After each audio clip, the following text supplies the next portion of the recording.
Hello everybody. Sorry, this video took a while to upload and edit. I thought I'd be able to wind down and focus on some fun things like this, but I do have some really cool news. The Critical Roller collection are now available on shop shelves, or shop shelf singular. If you're in the Glasgow area, they are available at the Merchants Guild, a new friendly local gaming store that finally gives me a place to play war games and role-playing games in Glasgow. But more importantly, are confirmed good people and have allowed me to stock the Critical Roller collection on their shelves. That's not to say the other friendly local gaming stores who I'd been shopping at for 2 years now are not good people just because they declined to take my miniatures and would rather these children simply crawl on the ground like snakes after they were cursed by God. But you won't hear me bigging them up until they do, apart from Scott's models, because the chap there offered me a glass of milk once when I came in very tired from a run, and I haven't actually gone to ask if they would stock the models. So, Merchants Guild, definitely getting into heaven. Scott's models, to be confirmed. The rest of you, watch yourself. But as a result, I have not had any sleep the past week. So I'm finally trying to get these out the door and then maybe spend some time actually painting Riley. And now that, they're on shelves, perhaps I will make Riley's pals. Because I want to. Got Riley the Dragon Knight, Bonesy the Lich, Sharksy the Shark, and Gobbo the Goblin. Names to be confirmed. Will I ever be free from this project? I don't know, but it is fun. And it's super cool to have models on the shelves of such a cool shop. So the Merchants Guild, again, good people, good place. Now, onto this video in which we paint the undercoat for Riley. But what's this, 2 Rileys? Aha, gentle viewer, I spoil you. Let's watch. Sassy Sassenach, hello everybody. This is going to be my first attempt at a painting video, so apologies for everything. Took me a little while to do this one because I've had to set up an actual painting environment that isn't just a cardboard box. In our previous video, we added some scale detail to this, and you can see it's come out really nice. I wanted to add that while I'm doing these videos because I'll be showing off zenithal priming, and that should pick out the scales really nicely. So yeah, hopefully this comes up quite nice on the camera, but you can see all these lovely scales on the hubcap hands or feet. See all the nice scales coming out on this spoiler. It looks way nicer, I think, and it shouldn't overpower it. It should just give it a nice little bit of texture. And I've painted some dinosaur models before, and the scales are really fun, depending on how you paint at least. If you use a dry brush, or you use washers, or you do the reductive technique, they're really fun. If you're coming in by hand and blending everything together, they're probably a nightmare, but that's too neat for me. I also have excluded in the corner here a Riley I primed earlier in just the grey. His wheel just fell off as I picked him up. But this has the older, less scaly dragon, which some of you may prefer. It does look a little simpler, but like I say, you don't actually really have to bother with the scales. So it can look as smooth as you want. Just gives it a little bit of visual interest and some fun bits for inks and things to pour into the cracks of. This is just primed in grey. It's not zenithal. And I think we're going to at least be trying to do the zenithal a little bit more fun, like I talked about in my colour scheme video, where we have a sort of cold to warm gradient rather than strictly just black to white. So casual zenithal, these have been primed, is you prime it in black and then you just spray with thin layers of white, kind of progressively from the sides, and then getting more and more and more to the top angle, which is the direction you're spraying on. So the top is the brightest, and then you've got these mid-tones going into black at the bottom. It creates this really nice look that picks out all the shades. And you can do some cool techniques with it. Maybe I'll show some of my other models to really take advantage of that. Don't know why I put him away. But what we're going to do is a little bit of a different zenithal. And since we're going to be doing one of them in the sort of flame volcanic style, and one of them in my messy green style, I might need to think about what colors I'm going to use. I think for both of them, the undercoat, I'll want a sort of cool blue. I could go green for the volcanic style to offset the red, which is a possibility, but blue is sort of in the volcanic style already, because you've got the blue part of the flame, you've got sort of cool ashes. Although I think in our volcanic style, we did have a spot of green, but I'm going to ignore that. Just to talk a little bit about paints. Primer I use is Vallejo primer, which is very controversial. Everyone hates it. I can sort of see why. I've only just realized this is not the mecha primer, which is what I meant to do. My grey is the mecha color rather than just regular primer. And I don't really have any idea of the difference. So I'm going to pretend that I do by reading the back very quickly. Well, I'm none the wiser. I think this is more suitable for all surfaces. This is more suitable for plastic. And the mecha color is more sort of scratch resistant. Because I think this is for making sort of Gundam models, which have opposable parts. and articulated parts, so they scratch together and you want to avoid the damage caused by that. I said they're a little controversial, and that's because they tend to clog your airbrush, which for ages I thought was just a thing airbrushes did, and then quite recently someone talked about that. I tried other paints, so I was like, oh, okay, right, that makes sense. They don't agree with alcoholic-based thinners, which is a lot of thinners. What I have found is that if you use this stuff, which I love, Tamiya thinner, and it looks like I'm actually lower on it than I would have liked to be, this works perfectly fine with them and actually really helps them not clog the airbrush. And I generally use this for lots of stuff. It cleans basically any paint. It's a little bit expensive though, but you do get quite a lot in a bowl. Just remember to put the cap on, because I keep leaving the cap off and then a load of it gets wasted through evaporation. The color paints that I'm going to be using, I'm going to be trying out these golden high flow acrylics that I got for Christmas from Mrs. Sassenach. I think we'll use this one. I've got a green shade blue and a red shade blue. They look very similar to me. This one's maybe a little bit more purple. But since we were prevaricating about whether to use green or not, if it turns out I can't figure out how to use those, I'll probably use some sort of pro-acryl or pro-acryl, I don't know. These are sort of newish hotness. A lot of people really like them. I really like them. They're very nice paints for airbrushing and for hand painting. I mainly use them to hand paint, but I've recently been using them to airbrush, and actually they generally go straight in the airbrush and paint well, which is unusual for hand paints. You maybe need to thin them down a little bit, but you can get away with not thinning them. This is the Rogue Hobbies Signature Series, which is a special palette basically by, I assume, some sort of rival influencer of mine. So I'm just going to put my thumb over that. But this is a really nice set of just really nice bright colors. I really like the Rogue Hobbies one. And they accidentally sent me 2 sets. Don't tell anyone. So I've got quite a lot of them. So my thinking is I'll start with this to sort of add a blue tint to this dark layer, and then we'll zenithal either with a nice yellow, or I'm thinking maybe we'll zenithal with an orange, which would be my pro acrylic, because I don't have a golden orange, or we'll use a nice pink for the green one. This sort of warmish color. It's not quite the pink I'm actually looking for, so I'd need to go search for that. But pink is a really good undercolor for green, as it turns out. So for my green mess scheme, might be worth sticking some pink in there. So as you can tell, I have no idea what I'm going to do other than for the blue layer. So I'm going to start with the blue layer. When in doubt with painting or with anything, start with the color that you actually are sure on. And I'm going to be airbrushing with this very old Harder & Steinbeck Ultra. It's an absolute tank. It's held up. I'm not the greatest airbrusher, so all I need it to do is spray paint. I've customized it a little bit with this new tip, which is from one of the better ones. I don't remember, the Infinity or the Evolution or something, which allows you to wipe paint out of the tip easily, because otherwise it clogs all the time. It took me a long time to not just be 100% frustrated at all times using the airbrush. And I say that tempting fate, because who knows, that might happen today. So I'm going to add a little bit of water.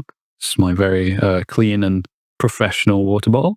It is not distilled water because we're not that fancy, but I've been using this airbrush for years without problem. It's a cheap one, so I don't need to care that much. The advice I got was the airbrush can be cheap, but your compressor should be expensive. So I got a pretty good compressor, or is that what it's called? That's probably what it's called. I'm just going to check this actually spraying. Yep, seems pretty good. Tempting fate by not cleaning this before I use it, but I did clean it the last time I used it. It's just that it always sneaks in some extra grime, so we'll have a go. A lot of the intimidation factor with airbrushes early on is everybody says they need to be surgically clean, but actually only a couple of parts need to be surgically clean, which is basically the needle and the nozzle, at least for this Ultra airbrush. It would help if I remember to take the top off of this paint. Now I'm going to turn on the extractor, and it's possible that all the audio will be ruined, in which case I'll dub it over. Is it on? It's so quiet, I can't even tell if it's on. So the audio was, in fact, god-awful, as you might have expected. And actually all the audio was really bad, because I have to have my window open to feed the extractor fan tube out. And DaVinci Resolve wants me to pay £300 to get rid of that audio, or learn to edit properly, and Lord knows I will not be doing that. So instead I found a pretty good tool called Adobe Podcast that gets rid of all that stuff for me, and also makes me sound like a podcaster, which I have mixed feelings about. But for these sections where I'm using the extractor and everything's really noisy, all the dialogue that is isolated makes me sound like a football announcer, because I'm shouting as loud as I can over the sound of all these noises. So if I can be bothered, I'll put some music on during the painting segments, So it's not just silence, but you don't have to hear the actual recording where it sounds like I'm flying a plane through a giant vacuum cleaner. Should actually practice good airbrushing form. You don't wave it around like a spray can, but I keep forgetting that. You just do steady passes back and forth.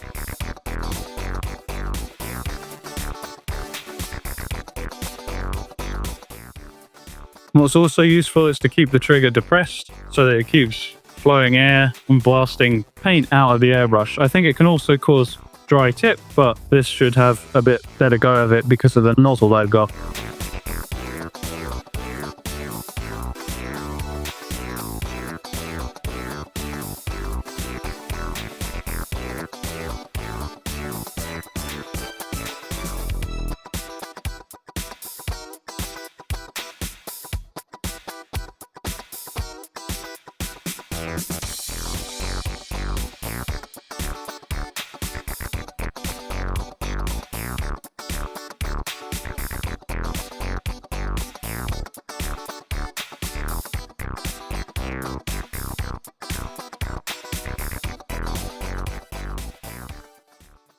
So you should let coats dry and not put them on too thick. This is possibly already too thick. But, you know, part of this channel is to show that all this stuff people are very prescriptive about, you can just bodge it and still get pretty good results. So don't be intimidated to try. What I do want to do, though, to speed up the drying process is get a hairdryer, which I've forgotten to get. So I'm going to go grab that.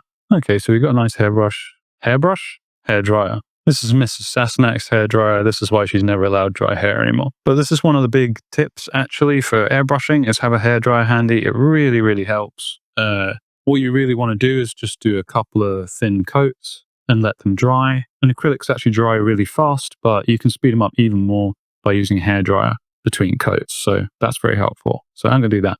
A lot of paints, you can just watch them dry, but these high flow acrylics are glossy, or at least I think the deal is they don't put any matte or satin medium in them, so they are just as glossy as the pigment is. So it can be a bit hard to tell when they're dry, but they're probably dry. This is only the second time I've actually used them, so I have no idea what the properties of these things are.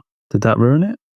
Is this ruining it? Doesn't seem like it. What I'm going to do is I'm going to flip them over and do the underside. Then I'll probably do I'll probably do 2 coats. Because with airbrushes, in pretty much all circumstances, it's better to do your paint job in multiple coats rather than in one. Unless you've got some really good paint. There's a couple quite nice paints, like some of the Vallejo metal colors. Although I've heard that actually, you know, this is probably Vallejo, which does sound cooler. So I'm going to try to remember to say that and fail. Left my airbrush sitting around. You can see the tip. You could see if my phone would focus on it. This phone, thank you. You can see the tip has some blue on it. So I'm just going to wipe this away with my very high-tech, dirty toilet paper and see if this sprays still. Yep, nice. That's the nice thing about that cap. The regular Ultra cap is just a nightmare. It's just the old Ultra. There is a new one. I've heard mixed things about it. Every couple years, I'm like, now's the time to upgrade this beginner airbrush. And then 2 things happen. One is that I remember that I'm not good at airbrushing, so I don't need an advanced airbrush. And then I remember that, you know, this thing's a little workhorse and I could just buy it some accoutrements. Oh, forgot to put my extractor on. Knew that was going to happen. Just breathing in a little paint is fine.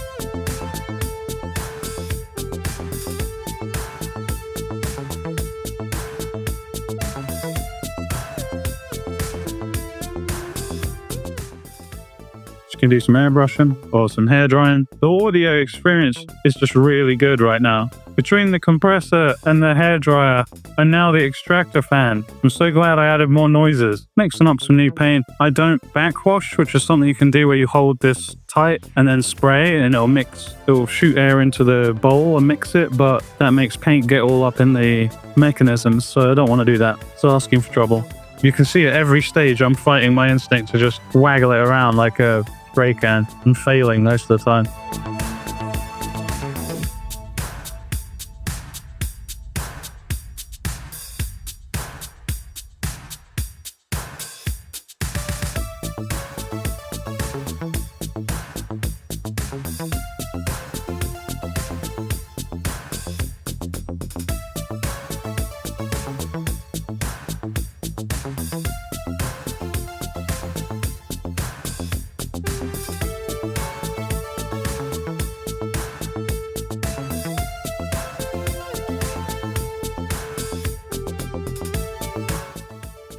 But a little more paint left than I need.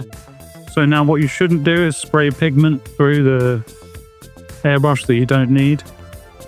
But I'm going to, and I'm going to just do a little smiley face. So no one can stop me. Okay, so we're going to give it one more hair dry, and then we'll have a look at it, and we'll think about what kind of colours we're going to use next. It certainly looks more purple than I intended. Considerably more purple, in fact. But, you know, maybe mistakes into miracles. It could be it's the glossy finish. That is kind of the issue with the gloss, which is a bit of a shame, is that you can't see a lot of the detail because it's just too glossy. And it means I'm going to have to go over it with a matte varnish before I do my actual paint job. And I'm always a bit wary about filling in details, although, to be fair, I've never had airbrushing actually fill in details. I think the layers are too thin, as long as you remember to go thin and dry between coats rather than slopping it all on. I do wonder whether I could mix matte varnish into the paints. Actually, I have some matte medium somewhere, which would be the way to do it, but that's not, it might not be compatible because it's not gold flow, it's vallejo, arriba. Sorry about that. I'm British, and the thing is we like to do voices for people in other countries. It's not intended to be disrespectful, and to be fair, it is a lot better than our other previous national pastimes of coming into your country and tying farmers to cannons and blowing them to pieces. No politics on this channel. Okay, airbrush seems clean enough, so now we've got to think about what colours are we going to use here. What colours are we going to use for the zenithal highlight? So we're going to assemble these so that we can shade them kind of as they are. Can do them separate, and I often would. To be honest, I'm just being lazy because I can't be bothered to make Riley sit up straight and the wheels be the right way up. So this is what I'm doing instead. I've cheekily stolen his little wheel because eagle-eyed viewers may have already noticed that I'm one wheel down for these guys. I do have one somewhere. I'm just not sure where it is. So I've painted that with just a brush. And actually you can see it's bluer. And it's a lot lighter, so who knows? Maybe I need to thin these paints down a lot more. Like I say, I haven't really used them before. Or it may just be that over the white, I mean, that makes much more sense, doesn't it? Over the white, it's much brighter, and the blue comes out. Over the black, some kind of pigment interaction means it's purple. I don't know. But, you know, this is a little bit more blue than I was thinking, you know? So at least one of the wheels is correct. Luckily, you can't even tell the difference once it's on. That's a really nice blue, actually. Should do it that way. This is all a learning process for fun. Figuring out the optimal way to paint as well as the color scheme. So because of that, and just one of the general things people look out for in paints as well, is how well does the white work?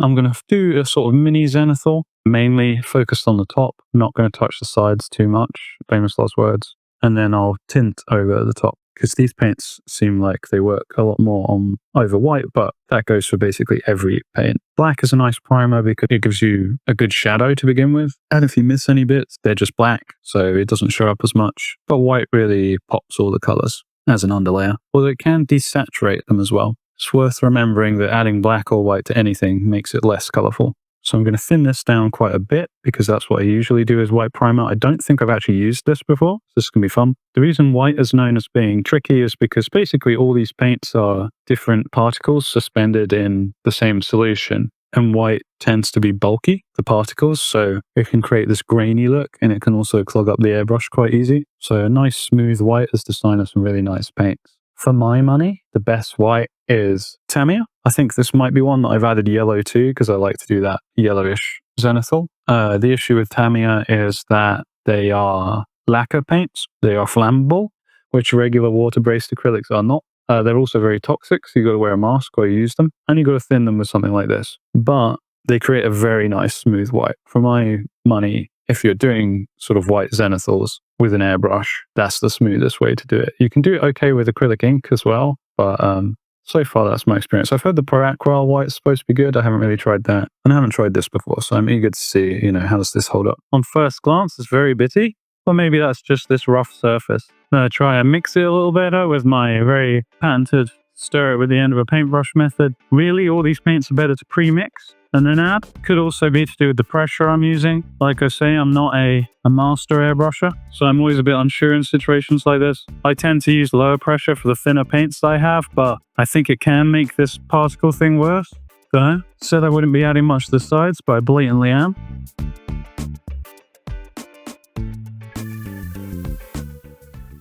So I'm trying to mainly go from top, so the white is much stronger up the top, so we'll still get some of that blue blending on the sides.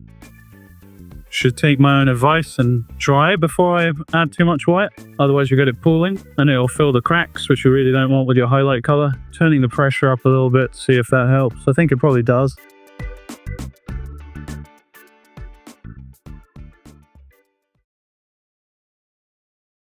Okay, so it's a little grainy, but I think that might also be my fault. The more you dilute it, obviously the more space there is between pigment particles, so it can create that graininess, and I think the pressure wasn't high enough at the beginning. Particularly on the face, it's quite grainy, but that should be okay.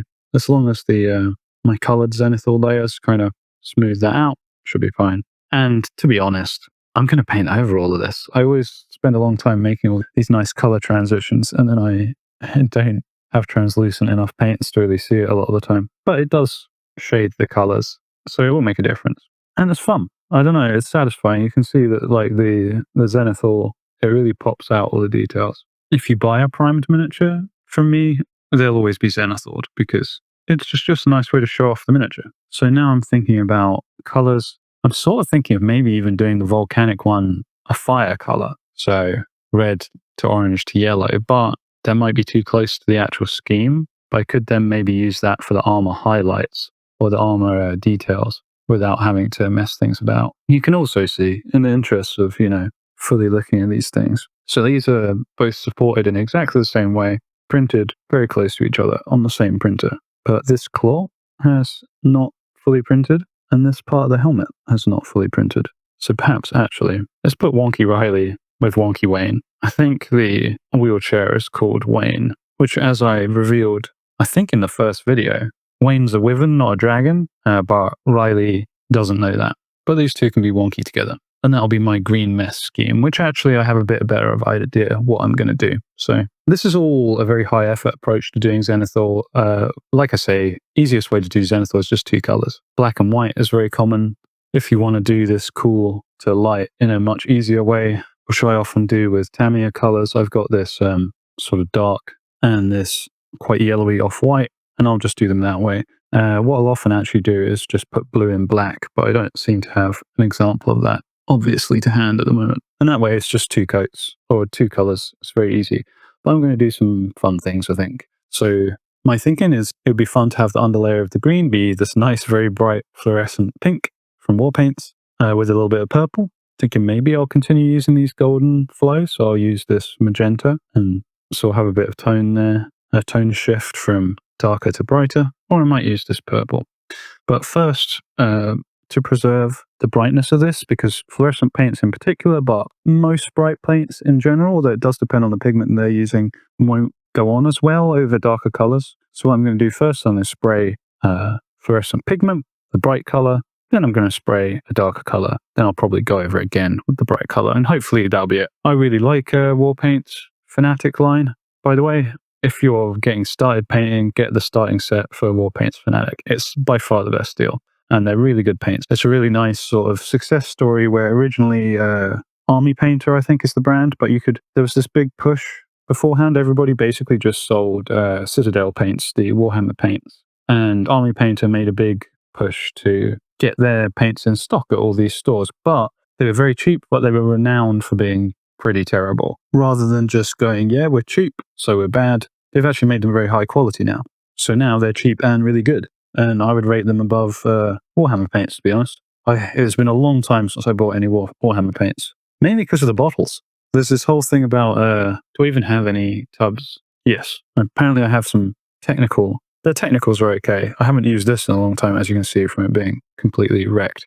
But that is kind of the issue with them, is it's very easy for them to just get wrecked. I think you can maybe see there's like a tiny gap in the top of the pots because of the way they are. Oh, maybe this still works. Not always then. Could probably use a little bit of water. But you have to really force them down. If any paint gets caught under here, they won't close, they dry up. And so for a long time, when all I used was these, every time I would start painting, I would have to go through all my paints and find out which ones were dry and didn't work anymore. And I haven't since, first I started with Vallejo or Vallejo, but since going to them, that's never been a problem. I've never had any of their paints dry up. I've had, the tip of the pot clog up, which is not very fun, but I haven't had the whole paint pot just dry out, which was a regular occurrence with Games Workshop things. Again, it's like, if you take meticulous care of all your things, this won't happen. It's my fault. But I'm bodging it. I want bodge-friendly paints, thanks very much. Fluorescent paints are all really annoying, though. I've actually heard the golden high-flow ones are really good, but I don't have those. So unfortunately, the army painter fluorescent paints are still a bit annoying. So if this goes badly, it's just because of that. And what you got to do is do very thin layers, and they take forever to dry. That's one of the big issues with them. They kind of goop up into a weird plasticky goop if you even think about painting too much on at a time. So I'm hoping I avoided that, and I have had them completely wreck the finish of a model by doing that. If I say the finish, that's sort of the surface of the model, not the colors. And I don't know if you can see, but I can see that there's some pooling in the crack of the tongue.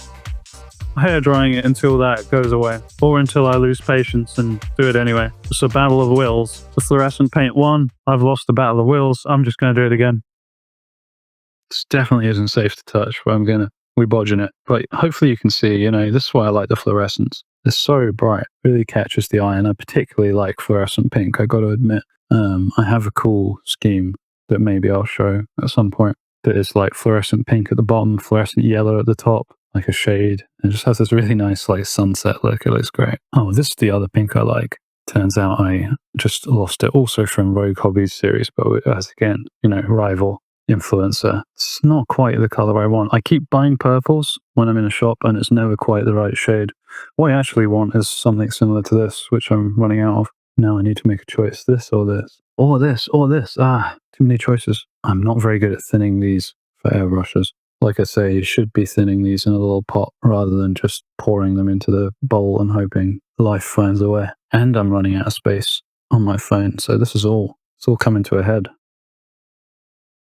Now this is a beautiful game, a Sasquatch or Sassenach, up against the concept of children who needs wheelchairs, not having them. That's right. But is he a Sasquatch or a Sassenach? To be honest, I find it confusing. Indeed it is. But what's not confusing is this simple pitch. Like, subscribe, hit that bell, and donate to children by purchasing one of these models.